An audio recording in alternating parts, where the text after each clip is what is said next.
Hi കൂട്ടുകാരെ, അതിരാവിലെ തന്നെ എഴുന്നേറ്റ് റെഡിയായി. പൊങ്കാല സാധനങ്ങളെല്ലാം എടുത്തു പോകാറായി. അപ്പോഴാണ് പകുതി വഴിക്ക് ചെന്നപ്പോൾ ഇല വെട്ടിയത് മറന്നുപോയി.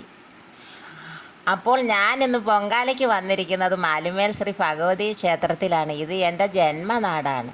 ഞാൻ കളിച്ചു വളർന്ന എൻ്റെ നാട്. പൊങ്കാല അടുപ്പ് റെഡിയാക്കി. ഇരുമ്പ് കമ്പികൾ കൊണ്ടുള്ള അടുപ്പുകളാണ്. പൊങ്കാല തിളച്ചു. ഞാൻ കുരവയിട്ടു.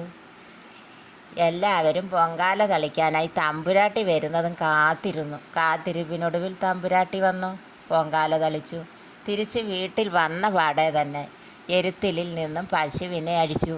അവൾ എന്നെയും കാത്തു നിൽക്കുകയായിരുന്നു. എന്നിട്ട് പൊങ്കാല കലമഴിച്ചു. പാൽപ്പായസമാണ് ഞാനിട്ടത്. എൻ്റെ കൂട്ടുകാർക്കെല്ലാം പാൽപ്പായസം വിതരണം ചെയ്തു. അപ്പോൾ നാളെ കാണാം. Over all. I am Subhadra.